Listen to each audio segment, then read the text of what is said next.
আসসালামু আলাইকুম ওয়া রাহমাতুল্লাহ। আলহামদুলিল্লাহি রাব্বিল আলামিন ওয়া সালামুন আলাল মুরসালিন ওয়ালহামদুলিল্লাহি রাব্বিল আলামিন। সম্মানিত শ্রোতাগণ, আজকে আমরা তাফসীরুল কুরআন বিল কুরআন থেকে আল্লাহ তাআলার পরিচয় ও গুণাবলী সম্পর্কে একটি সংক্ষিপ্ত আলোচনা পেশ করব।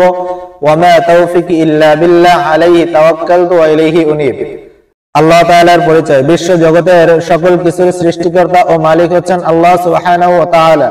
আল্লাহ শব্দটি অন্যান্য ধর্ম বা জাতির মধ্যে প্রচলিত ভগবান, ঈশ্বর ও গড ইত্যাদি শব্দের প্রতিশব্দ নয়। এটি একটি মৌলিক বিশ্লেষণ। এই নাম শুধুমাত্র আল্লাহ তাআলার জন্যই নির্ধারিত। আল্লাহ এক ও অদ্বিতীয়, তার কোনো অংশীদার বা শরীক নেই। আল্লাহর অনেক গুণবাচক নাম রয়েছে, আর এ সকল গুণবাচক নামের মধ্যেই তার পরিচয় খুঁজে পাওয়া যায়।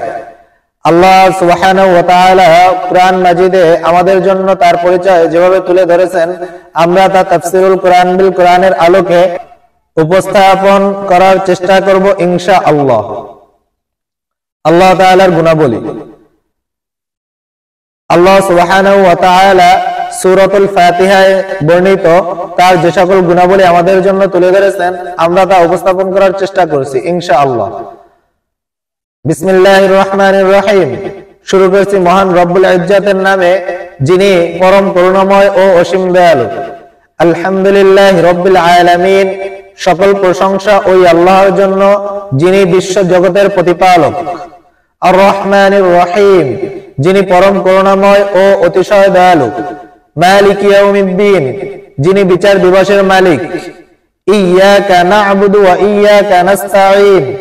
আমরা কেবল আপনারই ইবাদত করি এবং আপনার নিকটে সাহায্য প্রার্থনা করি।